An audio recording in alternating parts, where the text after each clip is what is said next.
Hamiləliyin 12-ci həftəsi. Birinci trimestri bitiririk, ikinci trimestrə başlayırıq. Döldə nələrə diqqət edəcəyik, hansı testləri tövsiyə edəcəyik, anada hansı dəyişikliklər olacaq, bu haqda bugün danışacağım.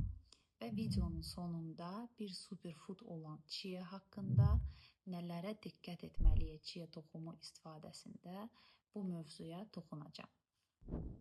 12-ci həftəsində mütləq bir ultrasəs müayinəsi olunmalıdır və bu ultrasəs müayinəsində biz müəyyən genetik markerlara baxırıq.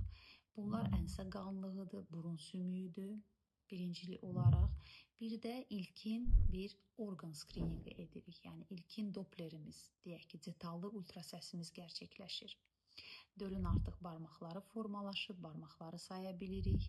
Fəqərə sütunu formalaşıb, fəqərə sütununa əlaqəli bir qüsur varsa biz bu həftədə onu aşkar edə bilirik.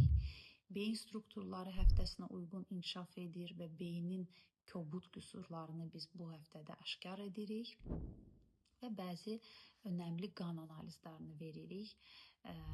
İlkin bizim infeksiyalarımız, hepatit, spid, sifilis və digər hamiləliyə zərərli ola bilən infeksiyaları tarıyırıq. Genetik testlərə toxunsaq, bu bizim çox önəmli testlərimizdir, önəm verdiyimiz testlərdir.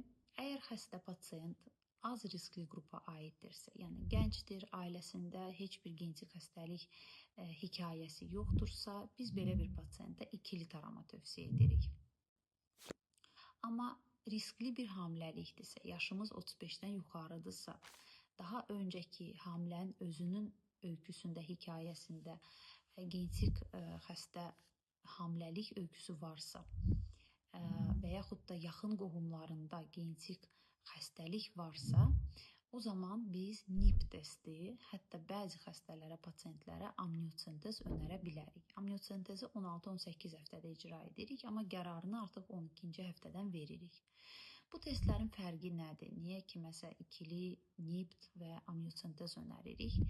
İkili taramanın güvənlik və informasyon gücü 70%-dir. Bu, aşağı riskli olan populyasiya üçün yetərlidir. NIP testin isə dəqiqliyi 99,9%-dir. Bu da orta riskli populyasiya üçün kifayətdir. Amma əgər biz yüksək riskli bir qrupdayıqsa, o zaman bizə %100 bir cavab lazımdır. Yəni kəsin bir cavab lazımdır. O zaman da pasiyentə amniosentez tövsiyə edirik. Ananın durumuna gəlsək, ana birinci trimestri bitirdiyi üçün artıq ən rahat, ən keyfli bir trimestrə keçir, ikinci trimestrə. Bulantı əksər hallarda keçir, ağrılar azalır. Biz artıq yüngül sport növləri ilə məşğul ola bilərik, pilatesa yazıla bilərik, yoqaya, üzgüçülüyə başlaya bilərik. Müəyyən kosmetik prosedurlarımızı eləyə bilərik. Saç boyaması, təbii ki, amoniaksız bir boya ilə epilyasiya oluna bilər. Döl sahəsi xaric, yəni qarın və genital bölgə xaric epilyasiya başlanıla bilər və hamilə səyahət edə bilər bu həftələrdə. Qidalanmaya gələndə isə bugün chia toxumu haqqında məlumat vermək istəyirəm. Chia toxumu bilirik ki, bir superfooddur. Superfood nə deməkdir? Yəni az miqdarda, çox sayda və miqdarda faydalı vitaminlər və minerallar içərən bir qidadır. Chia toxumunda omega 3 ilə zəngin bir toxumdur. Omega 3 bilirik ki, dölün həm sinir sistemi, həm beyin inkişafında önəmlidir. Onun yanında liflə zəngindir. Liflər də bizim həzm prosesimizi asanlaşdırır, qəbizliyə qarşı bizi qoruyur. Kalsi, maqni və zülaldan zəngindir. Bunlar da həmçinin həm bizim, həm dölün əzələ, sinir və sümüklərimizə faydalıdır. Chia toxumunun istifadəsində nəyə diqqət etməliyik?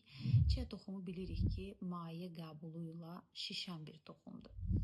Biz bunu quru şəkildə istifadə eləsək, bu bizim bağırsağımızda və yaxud da hətta qida borumuzda şişə bilər və boğulmaya qədər gətirə bilər. Ona görə mütləq chia toxumu istifadədən öncə həm daha bizə hasantlıqla öz faydalı elementlərini versin deyə, həm lazımsız yerlərdə şişməsin deyə öncəsində ilıq bir suda 15-30 dəqiqə şişirdirik.